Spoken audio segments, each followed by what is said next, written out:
Hey Griffins, it's Miss Watson, your principal, and I'm excited to read my part in Uglies today.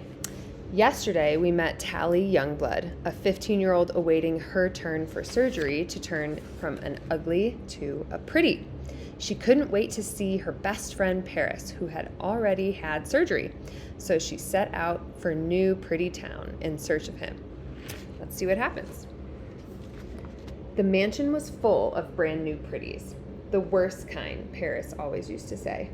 They lived like uglies, 100 or so together in a big dorm. But this dorm didn't have any rules, unless the rules were act stupid, have fun, and make noise. A bunch of girls in ball gowns were on the roof, screaming at the top of their lungs, balancing on the edge and shooting safety fireworks at people on the ground. A ball of orange flame bounced next to Tally, cool as an autumn wind, driving away the darkness around her. "Hey, there's a pig down there," someone screamed from above. They all laughed, and Tally quickened her stride toward the wide-open door of the mansion. She pushed inside, ignoring the surprised looks of two pretties on their way out. It was all one big party, just like they always promised it would be. People were dressed up tonight in gowns and in black suits with long coattails. Everyone seemed to find her pig mask pretty funny. They pointed and laughed, and Tally kept moving, not giving them time to do anything else. Of course, everyone was always laughing here. Unlike an ugly party, there'd never be any fights or even arguments. She pushed from room to room, trying to distinguish faces without being distracted by those big, pretty eyes or overwhelmed by the feeling that she didn't belong. Tally felt uglier every second she spent there. Being laughed at by everyone she met wasn't helping much, but it was better than what they'd do if they saw her real face. Tally wondered if she would even recognize Paris. She'd only seen him once since the operation, and that was coming out of the hospital before the swelling had subsided. But she knew his face so well. Despite what Paris always used to say, pretties didn't really all look exactly the same.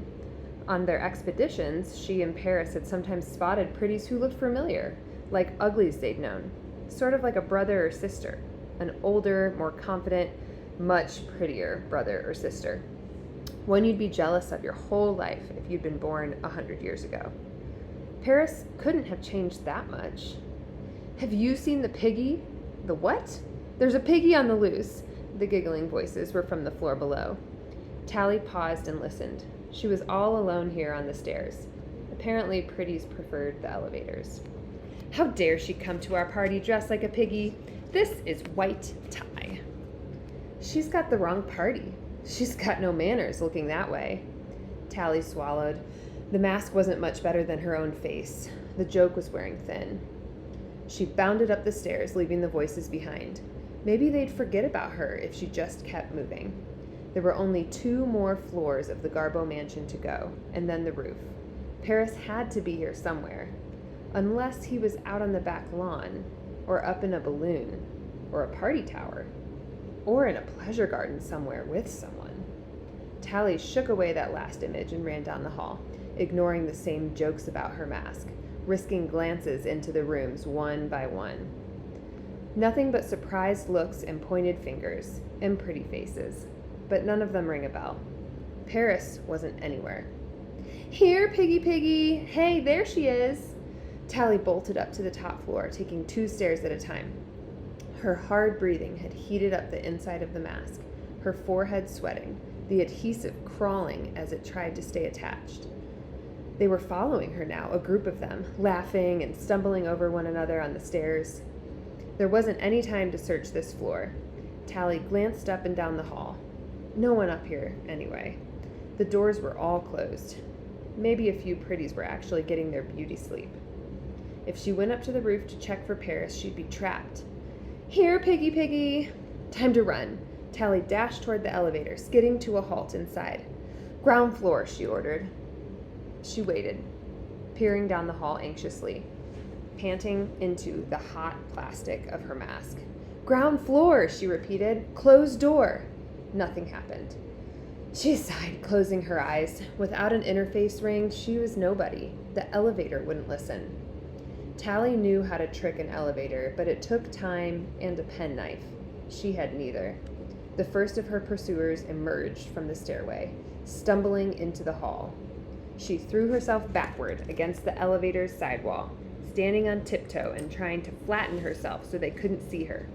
More came up, huffing and puffing like the typical out-of-shape pretties.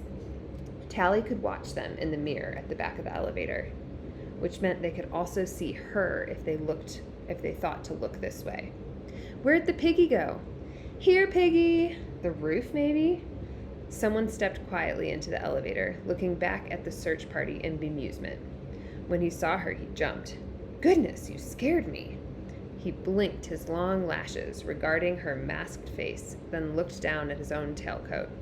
Oh dear, wasn't this party white tie? Tally's breath caught. Her mouth went dry. Paris? She whispered. He looked at her closely. Do I? She started to reach out, but remembered to press back, flat against the wall. Her muscles were screaming from standing on tiptoe. It's me, Paris. Here, piggy, piggy. He turned toward the voice down the hall, raised his eyebrows, then looked back at her. Closed door. Hold, he said quickly. The door slid shut and Tally stumbled forward. She pulled off her mask to see him better. It was Paris. His voice, his brown eyes, the way his forehead crinkled when he was confused. But he was so pretty now. At school, they explained how it affected you. It didn't matter if you knew about evolution or not. It worked anyway, on everyone. There was a certain kind of beauty, a prettiness that everyone could see. Big eyes and full lips like a kid's, smooth, clear skin, symmetrical features, and 1,000 other little clues. Somewhere in the back of their minds, people were always looking for these markers. No one could help seeing them, no matter how they were brought up. 1,000,000 years of evolution had made it part of the human brain. The big eyes and lips said, I'm young and vulnerable. I can't hurt you, and you want to protect me. And the rest said, I'm healthy. I won't make you sick. And no matter how you felt about a pretty, there was a part of you that thought, if we had kids, they'd be healthy too. I want this pretty person. It was biology, they said at school. Like your heart beating. You couldn't help believing all these things. Not when you saw a face like this. A pretty face. A face like Paris's. It's me, Tally said. Paris took a step back, his eyebrows rising. He looked down at her clothes. Tally realized she was wearing her baggy black expedition outfit, muddy from crawling up ropes and through gardens, from falling among the vines. Paris's suit was deep black velvet, his shirt, vest, and tie all glowing white. She pulled away. Oh, sorry, I won't get you muddy. What are you doing here, Tally? She sputtered. Now that she was facing him, she didn't know what to say. All of the imagined conversations had melted away into his big, sweet eyes. I had to know if we were still... Tally held out her right hand, the scarred palm facing up, sweaty dirt tracing the lines on it. Paris sighed. He wasn't looking at her hand or into her eyes, not into her squinty, narrow-set, indifferently brown eyes. Nobody eyes. Yeah, he said, but, couldn't you have just waited, Squint? Her ugly nickname sounded strange coming from a pretty. Of course, it would be even weirder to call him Nose, as she used to about 100 times a day. She swallowed. Why didn't you write me? I tried, but it just felt bogus. I'm so different now. But she pointed at her scar. Take a look, Tally. He held out his own hand. The skin of the palm was smooth and unblemished. It was a hand that said, I don't have to work very hard, and I'm too clever to have accidents. The scar that they had made together was gone. They took it away. Of course they did, Squint. All my skin's new. Tally blinked. She hadn't thought of that. He shook his head. You're such a kid still. Elevator requested, said the elevator. Up or down? Tally jumped at the machine voice. Hold, please, Paris said calmly. Tally swallowed and closed her hand into a fist. But they didn't change your blood. We shared that no matter what. Paris finally looked directly at her face, not flinching as she feared he would. He smiled beautifully. No, they didn't. New skin, big deal. And in 3 months, we can laugh about this. Unless what? She looked up into his big brown eyes, so full of concern. Just promise me that you won't do any more stupid tricks, Paris said. Like coming here, something that'll get you into trouble. I want to see you pretty. Of course, so promise me. Paris was only 3 months older than Tally, but dropping her eyes to the floor, she felt like a littlie again. All right, I promise, nothing stupid, and they won't catch me tonight either. Okay, get your mask and... His voice trailed off. She turned her gaze to where it had fallen. Discarded, the plastic mask had recycled itself, turning into pink dust, which the carpet in the elevator was already filtering away. The two stared at each other in silence. Elevator requested, the machine insisted. Up or down? Paris, I promise they won't catch me. No pretty can run as fast as me. Just take me down to the... Paris shook his head. Up, please. Roof. The elevator moved. Up? Paris, how am I going to... Straight out the door, in a big rack, bungee jackets. There's a whole bunch in case of fire. You mean jump? Tally swallowed. Her stomach did a backflip as the elevator came to a halt. I do it all the time, Squint, he winked. You'll love it. His expression made his pretty face glow even more, and Tally leaped forward to wrap her arms around him. He still felt the same, at least maybe a bit taller and thinner, but he was warm and solid and still Paris. Tally! She stumbled back as the door opened. She'd left mud all over his white vest. Oh no, just go. His distress just made Tally want to hug him again. She wanted to stay and clean Paris up, make sure he looked perfect for the party.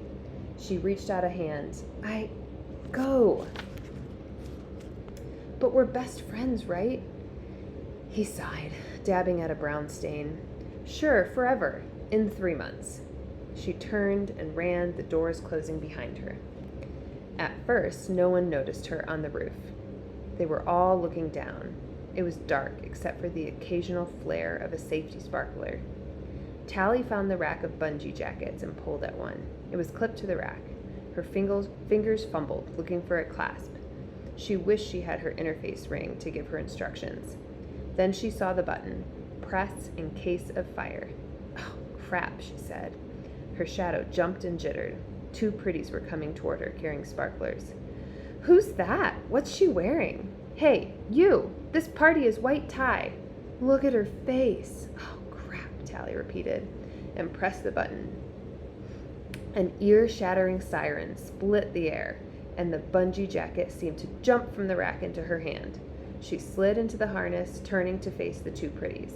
They leaped back as if she'd transformed into a werewolf.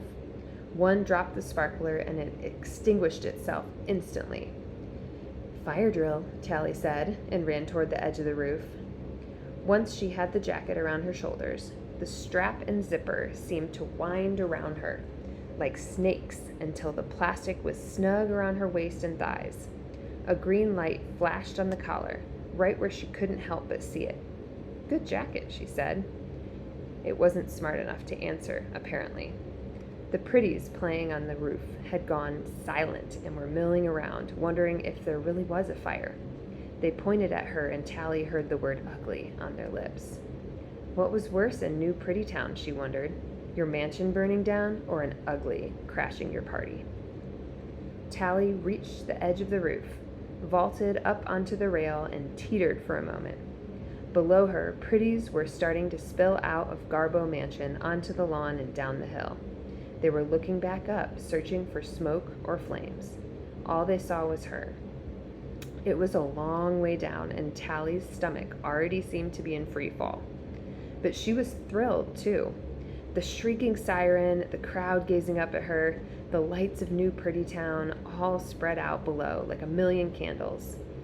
Tally took a deep breath and bent her knees, readying herself to jump.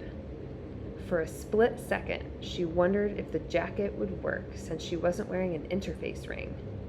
Would it hover bounce for a nobody? Or would she just splat? But she had promised Paris she wouldn't get caught, and the jacket was for emergencies, and there was a green light on. Heads up, Tally shouted, and jumped. Well, what do you think? Hover bounce or splat?